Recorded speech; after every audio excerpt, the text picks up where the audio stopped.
షుగర్‌లో కూడా డిఫరెన్సెస్ ఉంటాయని నాకిప్పుడే తెలిసింది. సోంపాపిడి చేద్దామని షుగర్ తెప్పించాను. ప్రాసెస్ అయితే చాలా చిన్నగా ఉంది. చాలా ఈజీగా అనిపించింది. కానీ షుగర్ వేసిన తర్వాత తెలిసింది అది షుగర్ అయితే మెల్ట్ అవ్వట్లేదు. పాకం రావట్లేదు. లాస్ట్‌కైతే నాకు ఇలా హ్యాండ్ ఇచ్చిందనమాట ఇది. నేనేదైనా మిస్టేక్ చేశానేమోనని ఒకటికి 4 సార్లు ట్రై చేశాను. కానీ అస్సలు రాలేదు. ఇలా కాదులే అనేసి వేరే దగ్గర షుగర్ తెప్పించి జాగ్రత్తగా చూసి ట్రై చేశాననమాట. షుగర్ సిరప్ అయితే కరెక్ట్‌గానే వచ్చింది. దాదాపుగా 10-15 మినిట్స్ పట్టింది మనకి. అది లో ఫ్లేమ్‌లో చేయాలి. షుగర్ పాకం అయితే కరెక్ట్‌గానే వచ్చింది. ఆల్మోస్ట్ ఇంకా సోంపాపిడి రెడీ అవుతుంది. బానే వస్తుంది అనుకునే లోపు నాకు ఇది కూడా హ్యాండ్ ఇచ్చింది. చాలా వరకు నేను ప్రాసెస్ అలాగే చేశాననమాట.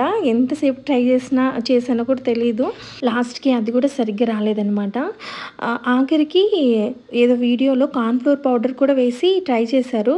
అది కూడా వేసి ట్రై చేశాను. అది కూడా హ్యాండ్ ఇచ్చింది నాకు.